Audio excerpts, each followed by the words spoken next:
Okay, morning guys. Guess we better get going then. Good morning to everyone who's joining us from Guildford and to anyone else around the world from other clubs. I know it's been a weird couple of days for everyone. Hopefully this give us a little bit of normality. Grand old day today. I know I'm glad to have a reason to get up at this time in the morning and try and put this together for everyone that's interested. Morning Lewis, morning Lee. Also we've got Adam. I'm gonna get just another minute or so. Just to have a look who else is there. 9 people.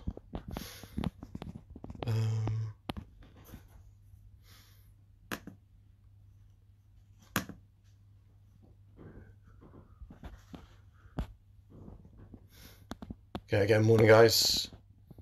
Thanks for joining. Can I see who is watching?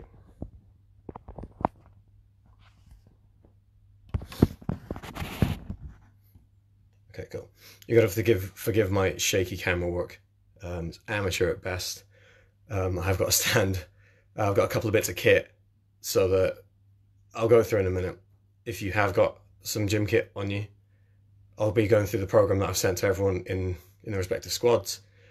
I'll go through a couple of alternatives.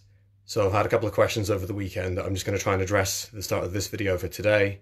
Again, if you have any questions at any point, just feel free to reach out. We'll try and get you through. And we'll try and go through some sort of alternative to try and keep it fresh for you, make it interesting, make it challenging. So some of these little bits and pieces that I've written them a little bit blind. I know that some people will have had experience with rowing machines and a little bit of running, so the turnarounds on the aerobic sets are a little bit forgiving. So on the bits where I've said best effort, if you want to reach out, tell us how you got on with your 5K run, etc. I can give you some alternatives for next week. So like I've been saying over the course of the last few days, the more feedback, the more input you have in the community with me, with Lee and Lewis, with anybody, the more we can amend them and try and make sure that you get the most out of this. Time-wise. Okay, I guess we'll get going then.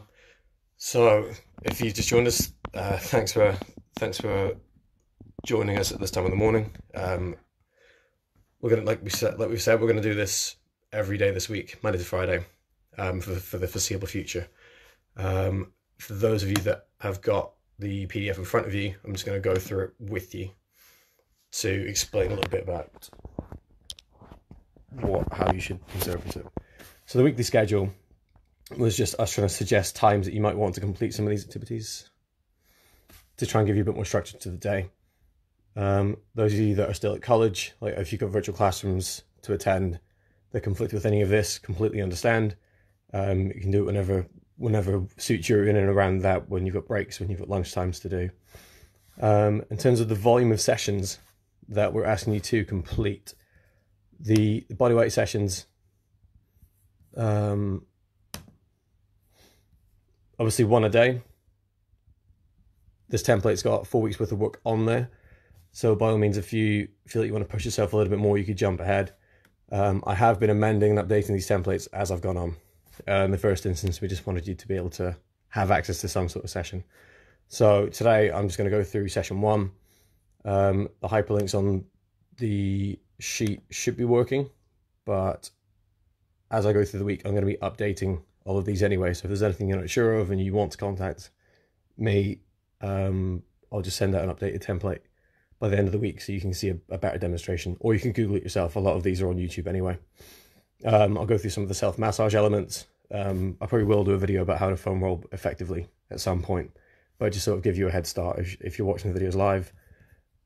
Then on the next page, okay, so some people have asked about why these sessions look like they're meant to be completed in a gym. The idea was, when we wrote this template initially, that we thought people might have access to gyms, and obviously that changed very quickly over the weekend. So the home adaptations notes have been designed for you to try and change the exercises. Now, obviously, if you can bench 100 kilos, there's no way that having someone hold you down is going to replicate that exactly.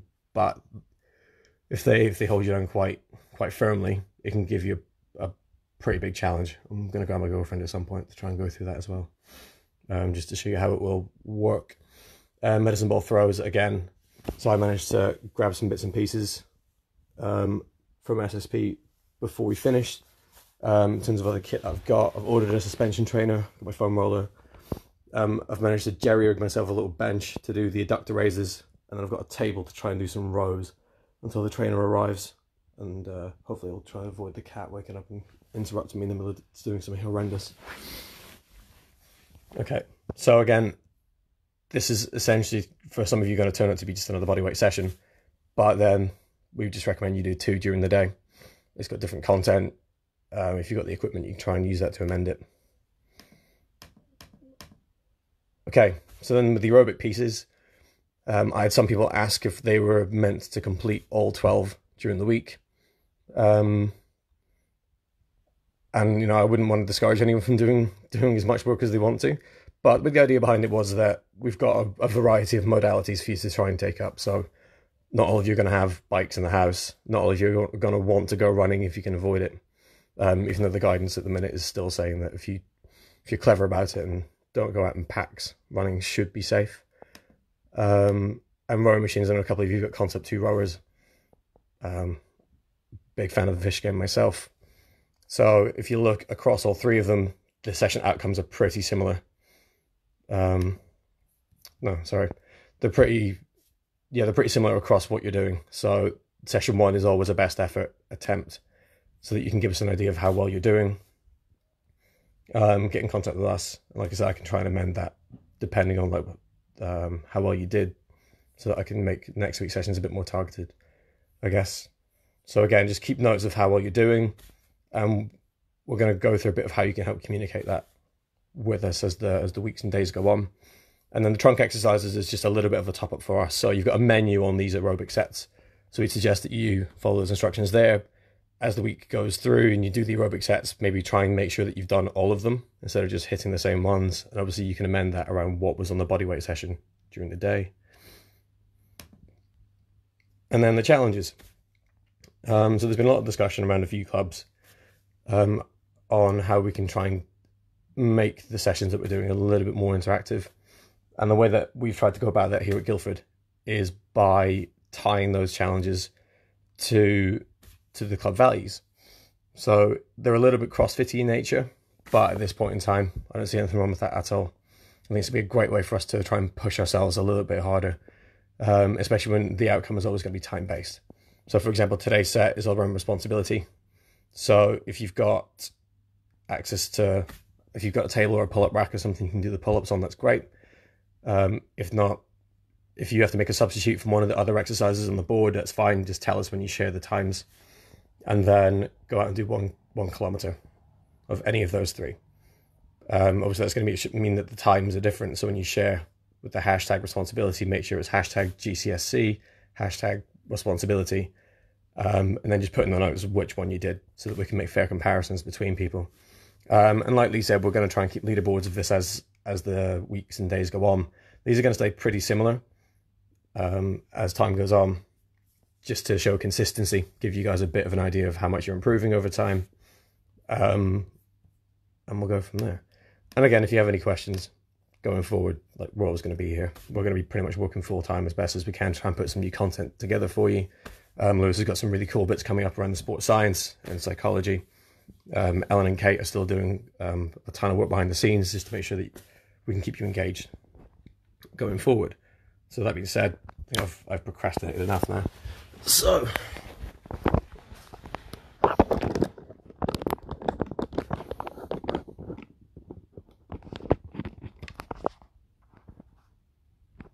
okay, sorry about that.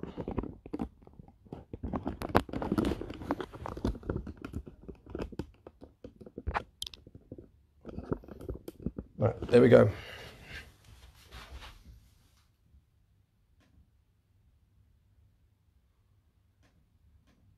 So again, if you have any feedback around anything that was said, make sure you put it in the comments and we can try and address it as we go forward. So to begin with, self-massage. So this is like a bit of a preamble to the normal warm-up. And these are bits that we don't normally get the time to address when we've been trying to get the work done upstairs in the gym. But foam rolling is going to be a massive part of how you stay limber over the next couple of weeks and days. I know everyone's pretty confident around static stretching, and some of you that have had niggles have had conversations with me in pieces about how to foam roll effectively, and it will be a video of its own. But essentially, foam rolling quads, set yourself up, hands and knees like you're going to do Superman's, roller under one knee, and just put as much body weight on as you feel confident doing. Bend your knee as you go backwards and forwards from knee to hip. If you feel like it's not doing enough, you can take your other foot off the ground, go onto your forearms like you're in a plank position. And again, just make sure that you're basically, for the younger ones, I've told them it's like they're trying to colour in their leg with a paintbrush. So as you're doing that, contract and relax. Hopefully by the end of 30 seconds on each body part. Doesn't have to be much more than 30 seconds, as it's just for a warm-up. But as with all warm-ups, it's a bit of a chance for you to self-check and MOT yourself. So if you know you need a little bit longer, it's absolutely fine. It's just about making sure you don't spend the entire session on the foam roller as you go through. I am going to abridge it just a little bit so that you're not watching me do nothing in between demonstrations. Obviously without us being there in person, it's going to change how we interact a little bit. So you're going to have to try to learn a little bit more about yourselves as you go through if you need some support from this side of things. Hamstrings, similar thing. You can do calves as well. So hands on the ground that you're going to set up to do dips. If it's not very high up off the ground, you're going to have to use your other leg to add some resistance. Push down. Same thing from knee up to hip. If you find any sticky bits, that's where you want to hold on for a second. Try and contract and relax. And then carry on. If you really want to see whether this is being effective or not, you could always screen yourself before you do the foam rolling. So hamstrings, obviously go for a bit of a sit and reach, or just touch your toes and see if it makes a difference afterwards. And if it does, then you know you can carry on. If it doesn't, maybe spend a little bit longer. And as I've said to a couple of people as the week went on, I'm far more happy to go and pick up a barbell, do a couple of reps and stop. So this bodyweight training is going to be pretty exciting for me to get involved in as well, to see how I stack up. I've got a great deal of empathy for you lot when I'm writing bodyweight sessions, knowing full well that I wouldn't necessarily do these sets and reps in my own training, but needs must, it's going to be an opportunity for us all to grow really. So lats. Sort of set yourself up like you're going to do a side plank. Lie down onto the roller. If you've got a roller with a hole in it, best bet is to pull yourself down onto it and raise your hand off the ground, externally rotate. So you're turning your thumb down towards the ground, just to lengthen your lats out a little bit more. Again, in terms of screening, you can go through the one that we do in the, if you're in performance squad, the bits from the mobility screen. Again, at some point I'll probably review that so that everyone has access to it, just to try and understand a bit more about how they can target their mobility. Like if you find any sticky bits, use that your other hand then to just pull yourself down, contract and relax a little bit. Sort of like you would during hanging shrugs, for those that have done this with me.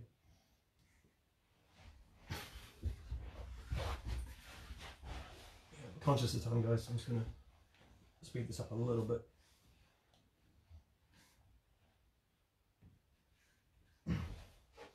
And before we get going, I'll check to see if anyone's written anything. And then chest tennis ball. People at the club are more agile than me, so I didn't get my hands on a massage ball, so I'm going to try and look at a hockey ball to go through that at a different time. So then part of the warm-up, if you're short on time, you can go through the walkout series. It's on some of the sheets, but I'm going to go through that now because on here I've written inchworms, which is just hamstring walkouts. Glute bridges you should all know, hip swings everyone should know. IYT, so we've now switched to doing IYTWs, but it's obviously just going to be standing up, arms overhead, try and reach your shoulder blades up as high as you can, and then squeeze them down towards your hips. So all the movement should essentially come from your shoulder blades. So if you watch my fingers there, you should be able to use your shoulder blade to push your knuckles down. I out into Y, same thing. And then out into T. So rather than just trying to get your fingers up towards the ceiling, try and make sure it's the muscles that move your shoulder blades that are doing all the work there. And then shoulder blades, self-explanatory. So, get going. Then short bridge. Those have done hamstring bridge. For this, I've just divided it up a little bit into whether your hamstring, your hip and knee are close or far away. The cat's gonna hate me for this.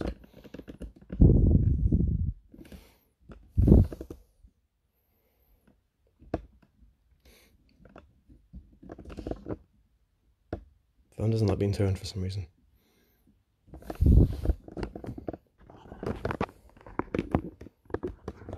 Oh, sorry guys.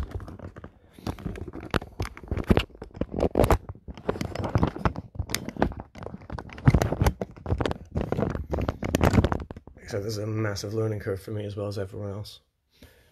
Okay. I'm just going to make sure that everyone can see.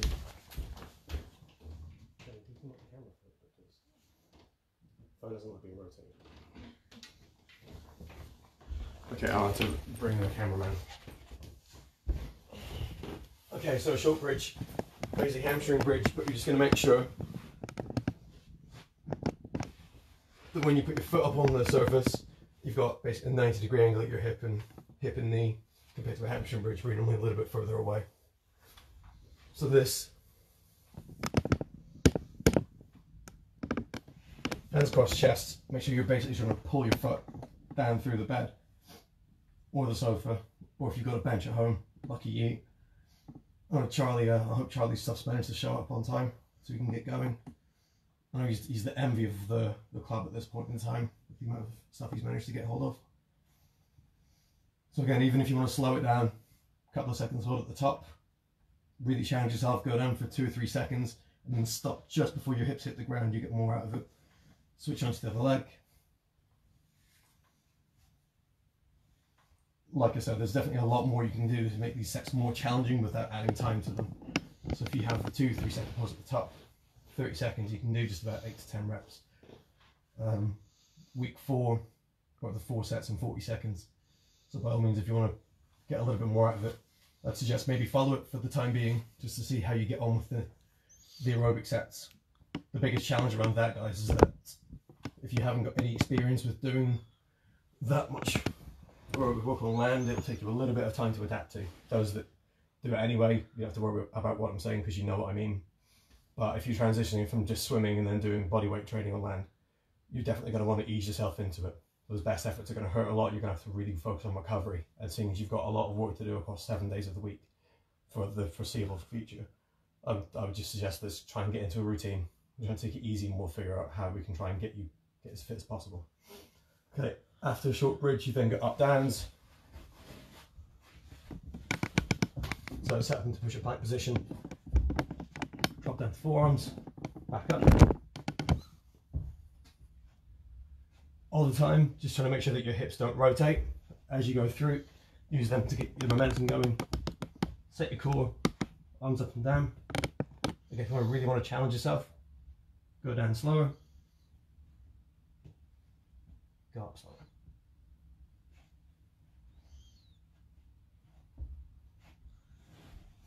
Again, if you want to make it a little bit harder, you can put a ball on your back or a couple of books. You may have been a massive fan of holding buckets of water on people's back to make sure they don't rotate through the hips. So again, if you've got any cruel relatives at home, just get them to join in, try and make your life that little bit harder. Okay, burpees. There's a reason that I took these out of a lot of the programs. I was afraid of having to do them myself someday. Okay, so even though it's done for time, guys, just try and focus on quality of movement here. So good posture all the way through. Start standing. You see me. Okay. So down. Again, all of you at home, make sure that you're happy with the space that you're in to train with. So down. From there, try and focus more on hand to foot speed. So first blooper. So instead of just kind of sluggishly going down, which is my favourite to see in pre-fall, make sure it's okay.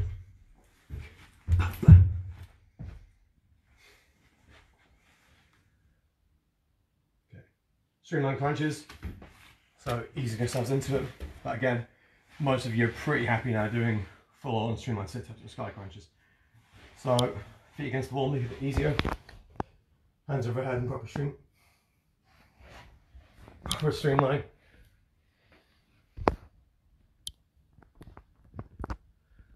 And again, try and challenge yourselves around tempo. So up as high as you can, hold it, down very slow, and try and come back up again before you hit the ground.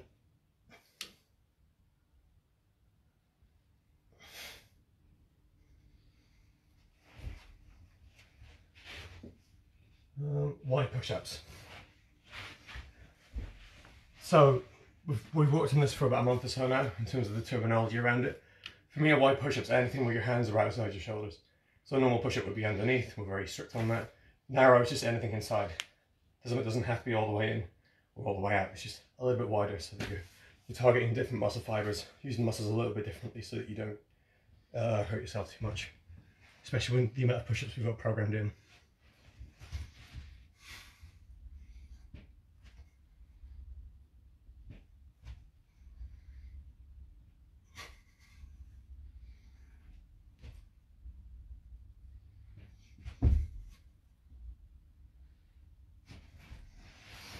Okay, what I might do that now actually, if I put this back in the holder, and we'll just cover resisted push-ups. Okay, so again, if you want to challenge yourselves a little bit more, or if you're following that first quote-unquote gym session, you've got a cruel and unusual relative in the house, normal push-up. But if you just get someone to push down against your back and try and get it to feel sort of like you would during a bench press. So either bucks, again not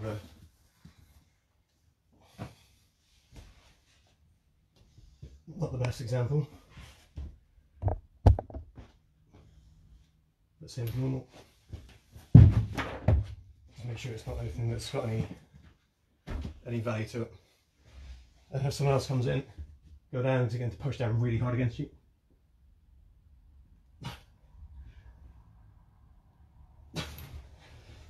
Believe me, they won't have to try that hard for it to feel much harder than a normal push-up. Okay, then adductor raise. So finish off, a couple of bucks on a stool, cushion on top because it'll hurt your knees. Normally been doing this just to help pressure uppers out with a bit of inner thigh conditioning. That setup's pretty simple. Side plank on the ground, knee up on the stool. If you want to make it harder, you can go straight leg. I think I'm a bit tight on room.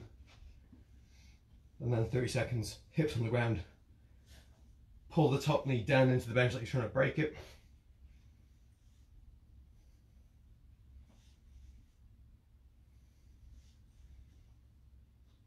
Again, tempo challenge, so hold at the top, down very slow, and try not to hit the ground in between reps.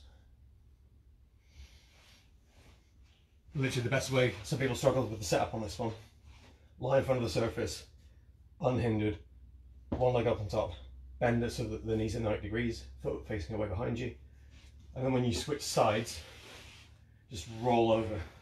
To do everything the exact same, you're just going to roll over, face the other way. One leg out straight in front, knee on top. Make sure you don't clatter the bench as you come up.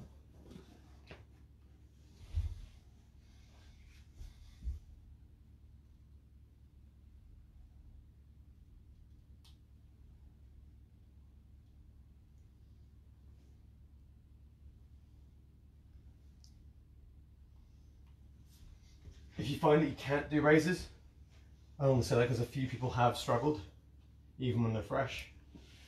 Just do it as a hold. So with that, same as I was just doing. If I go up, stay there. If you want to challenge yourself, get on med ball with someone again, a very cruel relative or friend, just trying to push you down. Add some resistance and hold yourself there. Okay, that's number 8 then. So again, week 1, you've got 3 sets to get on with, 30 seconds per round. You're going to go straight from one to the other with no rest at all, then take 2 minutes rest in between. So ideal situation, you want to be able to count the reps that you're doing so that when you come back to this next Monday, you should have an idea of whether you're feeling better, whether you can do more. The testing box, again, that's whether you wanted to, before you do the session, you could do this one at a different time and just go for all out rep max. So like we did on Friday, end of the world type deal. Go as heavy as you can, as hard as you can, see how many you get done, and then in 4 weeks time we'll review it and see whether you've been able to do more. Just again, it gives you an idea of some sort of progress beyond whether you're doing sessions a bit quicker. So for that we've got the long bridge and the short bridge.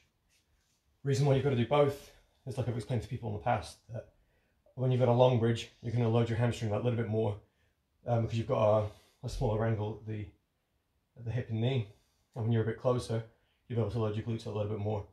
So in terms of like kick mechanics, etc., you want to be able to, obviously on the upbeat, use your glutes, hamstrings are just long for the ride, and on the downbeat you want to not be using your quads.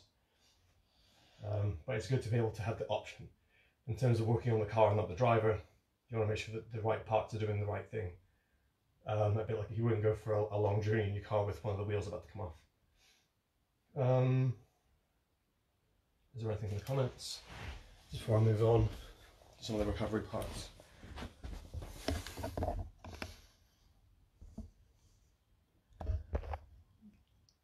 No. I'll cover a little bit of the alternatives now. For this session there isn't really that many you can do. Burpees by all means you get someone to set you off, like we've done before. So if I get Demi just to give me a take your marks go. So yeah, you go down, weight at the bottom, person will say take your marks, and then on go, that's when you would jump up. So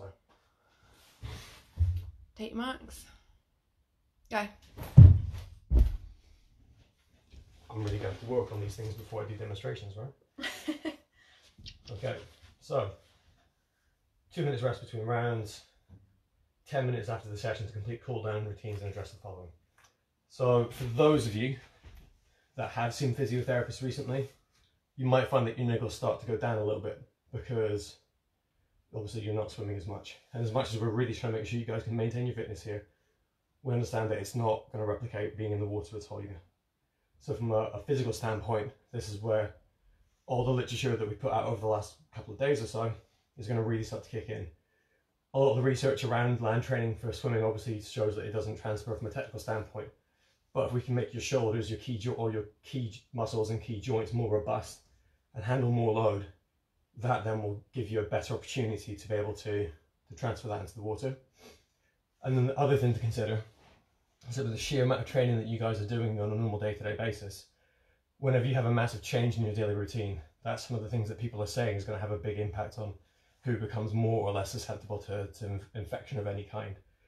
So if you are doing a lot of hours at the minute, as much as we're trying to make sure that this is about engagement, staying fit and having a routine, it's going to be vital, in fact, that before you think about your athleticism, you're doing this to maintain your health. So you've got to be out there doing some sort of aerobic exercise just to make sure that your fitness doesn't drop. And then off the back of that, your body then rebounds and maybe picks something up that it wouldn't have originally. A bit more time. So if I cover the challenges again, part of the reason that we thought we would cover naming them after the values is that it gives us just a little bit of an opportunity to try and address what each one can mean for us at the moment. So over the weekend, saw a couple of bits and pieces, commented on a few myself about people that are hoarding in the streets, standing outside shops. There was a mass gathering in Richmond Park yesterday. Again, not to be too political about this, it's just food for thought. People that are, and it's multi-generational, so there's a lot of comments going around about whether it's older people that are being less responsible or younger people. All that it would mean for me is that we're doing our best to sort of look after our families first and our communities and ultimately ourselves. If you treat yourself as though you're the one that has absolutely got this virus, then when you go out into the world, if you absolutely have to, that you would choose not to enter a shop if it was too busy, if there was a queue. Yesterday I was on a great white hunt around the county looking for eggs, because they're impossible to come by. Bypassed a few garages just because there was too many people there, because I thought, why risk it? Especially I haven't moved to Aldershot yet, so I'm still living with my parents, and obviously my daughter's 10 years old, so potentially means I won't see her. That's where Skype's going to become a big tool for us, or we can play online on the Nintendo Switch together, so I'm not too worried about it. But it's just something about making sure that you're doing your utmost best to keep yourself safe, because that's going to in turn have a bigger impact on the people around you. Again, if you've got any thoughts around that. I mean, me personally, I'm not a massive fan of cheese. Sometimes people have thought that maybe we're trying to force feed these values a little bit, but ultimately it's what's going to keep us thinking about things outside of what's going on in the world at the minute. And it just gives us a bit of time every day to think and reflect on that without being overly meditative about it. It's just something worth considering, that's all. Okay, so if I had the ball, I'll go over some more of that today. Hopefully that'll arrive and we can go over it tomorrow. Foam rolling alternatives. So for people that have got niggles and stuff, you can, if you have a foam roller, address some foam rolling around your shoulders as well, and your chest. So all it would mean is that you lie in the front, arm overhead, make sure that the edge of the roller is digging into your pec muscle, basically as though you had the ball. I think the majority of you have done this at some point. Again, use that empty hole to move the roller rather than you moving it. Again, if you want to make it a bit more challenging, to make sure that you've got more of your body off the floor. So transition from this, knees up and hips off, hips off the ground, put a little bit more pressure onto there.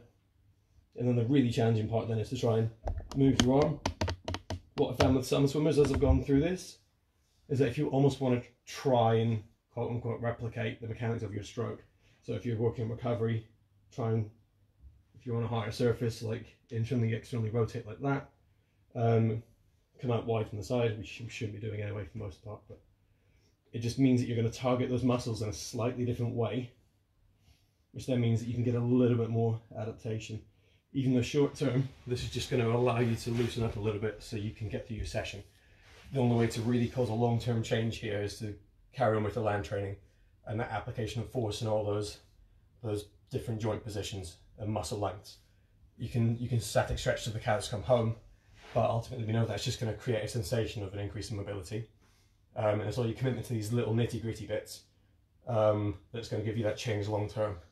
And with the few that I did manage to re-screen the mobility before this all kicked off, we found that the people that I did screen that commit to all this work have improved the mobility from the start of the season, even after the 3-4 weeks of hard competition that they went through. I think that pretty much covers it for today. By all means, please let me know if there's anything that I missed, if there's anything else you would like me to go over during these videos. And that goes for anybody, Guildford, external, parents. By all means, I know there's not going to be very many parents watching this video, but in the other younger squads, if you've got little brothers and sisters that maybe have questions that I'm not covering for them, just reach out, let us know. Go through Lee, reach me directly. Let me know how you get on. You know, show us on the Twitter, on the Instagram and the Facebook. And I'll see you tomorrow.